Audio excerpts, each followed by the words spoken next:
Oh, baby. No skin on skin? You just got to keep the shirt on. Listen to me.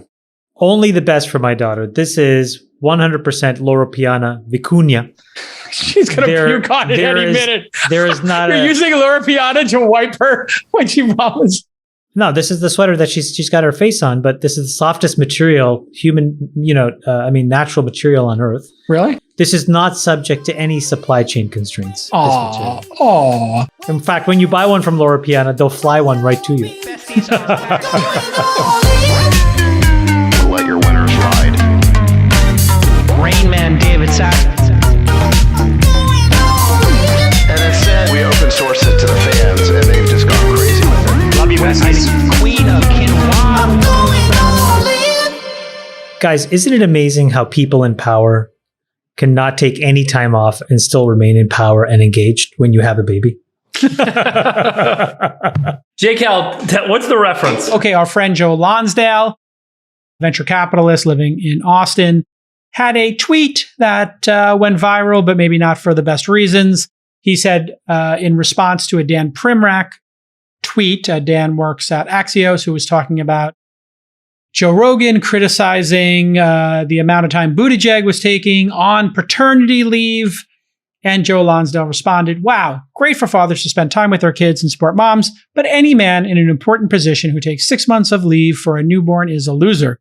In the old days, men had babies and worked harder to provide for their future. That's the correct masculine response." Well, it was an opinion from 1957. That's either his or he found it in the Wayback Machine. But Joe's old school. Joe is a unique individual. And he just happened to, I think, in this whole not get canceled debate or don't let yourself get canceled debate, the right is now saying I'm just going to tell you how I actually feel. And so Joe told us actually how he felt. I don't think he said anything offensive. I think you can have a different opinion than what he said. But I don't think he said it shouldn't exist. He said if you're in a position of power and you check out for 6 months, it puts everything that you're doing under a lot of pressure. That's, I think, what he said. And he called those very specific people losers. The context is Joe Rogan called out Pete Buttigieg because Pete Buttigieg had 2 kids via surrogate. And I guess is taking 6 months, or I don't even know how much time he's taking. He's at off. 3 months, but nobody knows if he's working half time or full time. But Rogan had an issue with it. And then Dan Primack basically said, what Rogan doesn't know is at his own company, i.e. Spotify, there's a 6-month policy. Which, by the way, Joe Rogan does not work for Spotify. They license his show. So there is no way for Joe Rogan to know the internal policies. He is not an employee. I mean, Jason, if you want to hang your hat on that little fig leaf, okay. No, I'm just saying I'm not defending Joe, but I'm also saying how would he know? It's not like he went to HR and was like, "Hey, what's our paternity?" He doesn't work there. Yeah, fine. Well, 6 months is a long time, especially. I mean, that is a long time to take off. The word loser is a very strong word. Do you think men who take paternity are losers? No. I mean, it's their choice. Do you think men who take 6 months of paternity are I wouldn't necessarily call him a loser. I do think that is a long time for somebody who, prioritizes work. I mean, if an entrepreneur took 6 months of paternity, would that influence whether or not you invest in his business? Well, look, if you are the principal of a business and you just disappear for 6 months, that's not going to work. I mean, let's be realistic here. Unless it does, in which case, then you have other problems. Well, or look, if you're at the stage that Google is at or whatever, the founders can disappear and move to, islands and private islands, and it doesn't matter. Basically what they did. But look, we all know, I mean, that when you're a startup, you face existential decisions daily, weekly, or monthly. You can't just disappear for 6 months. It's not going to work. You might only have 6 months of runway. So if you did take 6 months of paternity, there would be no company when you came back in all likelihood. Let me speak for myself. I couldn't ever take 6 months. I'll probably take 3 weeks to a month. And honestly, I agree with David. I really didn't do much of anything. Nat had to do, frankly, all of this by herself. And so I'm there to just be moral support and help where I can. Baby needs a diaper change. I do that. I'll hand feed in a bottle because she's tired of pumping and, breastfeeding. But I am so peripherally at the edges trying to help and be relevant and try to give her a break here or there. That's my role. And at some point when the kid gets on a schedule, there's even less stuff necessarily for me to do other than, again, just be moral and emotional support. Then, of course, there's bonding and stuff. But, to be honest with you, like I have found as a parent, the connection that I have with my children has gotten meaningfully better as they've gotten older. And maybe that's just a limitation that I have in my need to communicate and how I want to connect with my kids and how I feel I get feedback back that gives me energy to be a parent. It is much easier for me to find that equation with my 12-year-old than it is with my, 2-day-old. So that's just me. I'm going to be out for 3 weeks to a month. And Well, I mean, the other thing we're leaving out here is the question of resources. So Joe Lonsdale, according to his podcast, is a billionaire, his podcast title. And so if you're a billionaire and you have unlimited resources at home and 24-hour night nurses, which, we all know what those cost. You're talking about $1,000 or $2,000 a day to have 24-hour coverage, but that's nothing to a billionaire. So if you, I don't want to make it about class, but if you were two working parents and you didn't have the money to hire somebody, this is actually practically the only thing you can do. Somebody has to be with the kid. And can one spouse be at home I'm 24 hours alone with the kid all the time? As you guys know, I'm from Canada. In Canada, we have a 1-year maternity and paternity leave policy. It can kind of go both ways. The basically the family gets it and you can allocate it as and how you need it. And who pays for the salary? The government basically guarantees your job. You go on effectively unemployment insurance after some period of time where you go from 100% of your salary to about, I think it's 50%. Somebody will correct me if I get these details wrong. And then you go through the rest of the year. Now, in both cases, my sister, when she had both kids, on the way in, she was like, I think I want to take the full year. And by the 6-month mark, she was losing her mind. And, she's a lawyer at a really good research hospital. And, she does work that's really valuable to her and that she finds really stimulating. And she just needed more adult connection after 6 months. It was very hard for her to kind of be there. Yeah. I just think 6 months for the second parent that seems like a long time. I don't think I could take 6 months off. But I also think if you have resources, there's pockets of time. Even when I did stay home for, the first couple of weeks after the kids were born, they're asleep for 3 hours and then you clean the diapers, feed them, they play for an hour or two, and then they go back on a nap. It's like it's constantly the stop and start. I mean, that's the thing that's hardest about it is the lack of sleep, I think. Oh my God. It feels like, it's funny, but like I forgot what it's like, but you're reminded quickly. It feels like you're drunk. Yes. 2 hours, you wake up. You get a 10-minute cat nap, you wake up. And this is where, again, I go to, and I'm such a bit player in this play right now, at the edges where like Nat's sleeping, I can take care of Tali, but I don't know how women do it. It's incredible. And for those of you listening, Chamath has got his newborn on his chest and swallowed quite nicely there. This is why you should subscribe on YouTube. And you can see. You can see that. Yes, he's using his new daughter to get the YouTube subscriptions up. This is good. They should blow us past 100,000 subs. But how do you feel? It's so special. I feel so lucky. I feel so lucky. This is going to be the most popular cameo on the pod since Friedberg's dog. Yeah, this chick is so deliciously cute. She's so delicious. And I forgot how beautiful the sounds that girls makes versus boys, having 3 boys and 2 girls now. I remember the boys, they make kind of interesting noises, but not really. But my gosh, like little baby girl noises. And you guys, Sacks has 2 girls. You have 3. Friedberg, all girls. Girls are incredible. We're all basically girl dads like Kobe. Oh, so what a blessing. What a blessing. I feel really lucky. Any news on your front? Well, we had a baby the day after Chamath had a baby. So we're... Oh, right. I did see the pictures. Yeah. Congratulations. Thank you. Friedberg, where's your swaddled infant? You're letting Chamath win sweeps weeks here. What's going on? His vicunia's on the way. I haven't been. Are you in the Joe Lonsdale? You did one day off and then went right back to work? She's in the place where you drop the kids off to get raised and then you pick them up in a year. Okay. You're like, you mean like Vulcans? You're like Vulcans where you drop them into a learning pod and come back a year later? I mean, they sleep most of the day. So she's asleep right now. Actually, Allison just sent me a picture. She's sitting on the rocking chair where they're outside right now. Pretty amazing. I give Lonsdale a lot of courage for saying what he thought. I really don't think that what he said was altogether that like vilifiable, if that's the word you want to use. I think that there's a lot of reasonable points of view. He could have maybe used better language, but I think where he was coming from, I think a lot of us probably wouldn't do it ourselves. We may never judge anybody else. I would never judge anybody who wants to take 6 months. I know that I could not. I would just, I think either I'm too selfish or whatever, but I'm not sure there's just that much to do as the secondary. And to David's point, if I was asked to be the primary, I think I could probably step in and do 10% of what Nat would do. Here's Joe Lonsdale's super blind spot. He made this very gender specific with men and women in certain roles.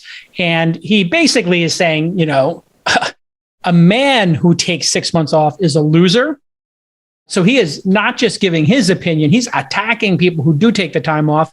And then he says, listen, in the old days, men had babies and worked harder to provide for the future. That's the correct masculine response. So I think what triggered people about his response, and perhaps rightfully so, is that this is just a view. I know, but Jason, here, can I say something? This is degrading men who take time to take care of their kids. But look, we've talked about this a lot. There's an opportunity for folks like us to take a step back and slow down in how we interpret a tweet that's written at 8 a.m. in the morning super quickly. Sure. Yeah, I'm not advocating he be canceled. And not just him, but everybody else. But like, there's an opportunity to teach empathy here where I'm not saying you have to agree with him, but you can also choose to see what he's trying to say through the exact words that he used, decide that you agree or disagree, and then just move on. Yeah, of course. You know what I mean? And I think that the reason why folks may want to do that in this case, but in most other cases, is eventually it will be you that makes a mistake. Sure. And you want to be let off the hook by other people that are empathetic enough to say, I really disagree with what you're saying, but you don't deserve to be punished beyond disagreement. I love what Chamath just said. The mistake that we make might even be on this pod today. I might have already made it. I've already made it. I agree that we should all just be a little bit less judgmental. And there is an element, there is a judgmental element in Joe's tweet that's probably the part I don't agree with is, look, if someone wants to do that, fine, take the time. Doesn't necessarily make them a loser, but it's not a choice that I would realistically make. Yeah, it's totally unrealistic. It's not even startups. Like, I'm getting put to these multi-$100 million decisions a day. I can't, I could pause the business, but that'll have so many downstream implications.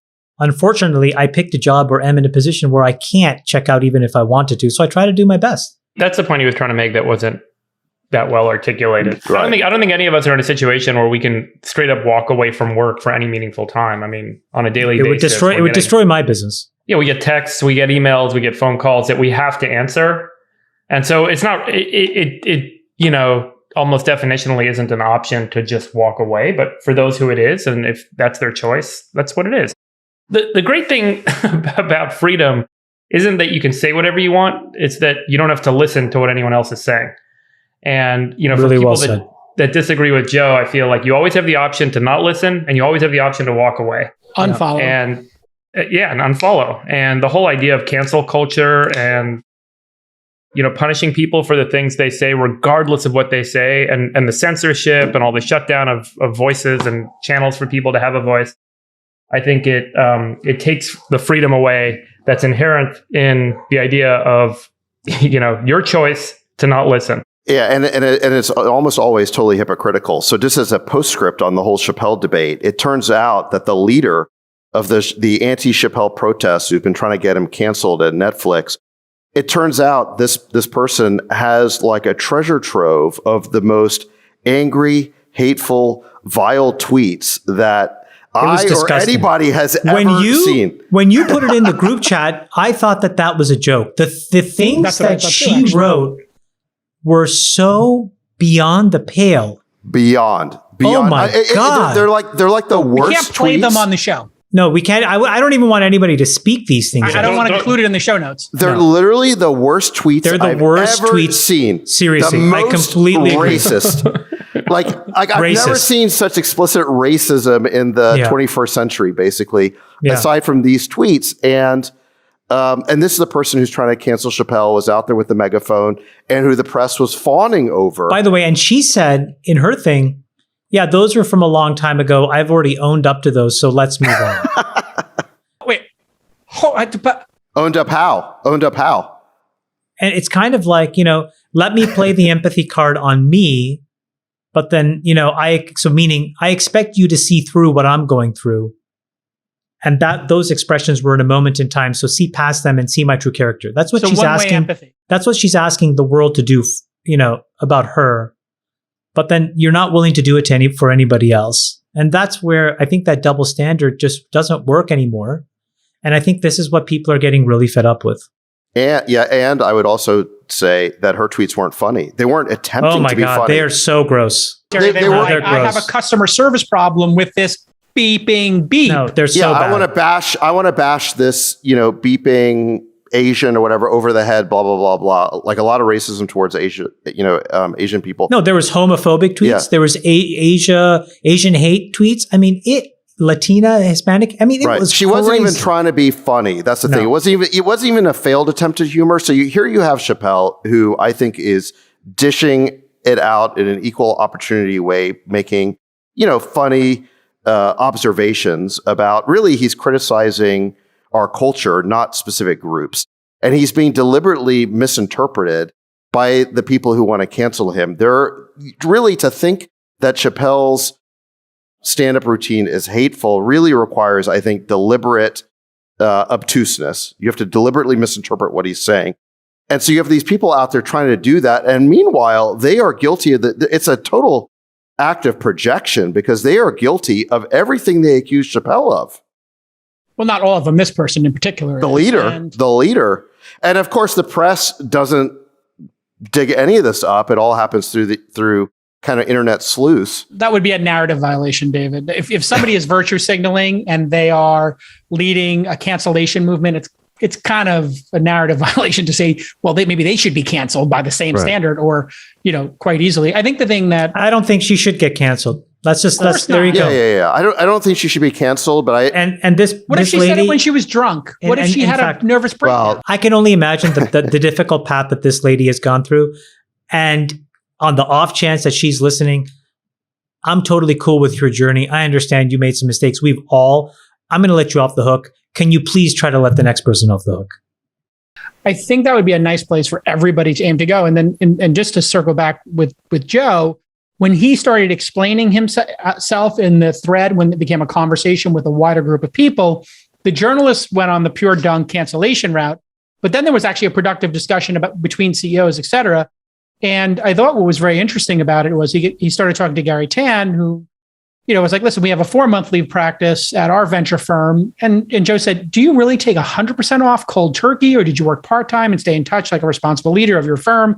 And of course, Gary did just that, right? And then Joe says, you know what? I shouldn't have written loser, and appreciate the pushback. In more intensive operational context, losing key leaders cold turkey for 6 months seems unnecessary, but I respect the different takes here. And I think that really is an actual good discussion about this is, hey, well, maybe if you're an intense leader and you don't have the ability to take a couple of months off, well, maybe you should take a couple of Fridays off. And then there was a really interesting discussion. What's better for a leader to do?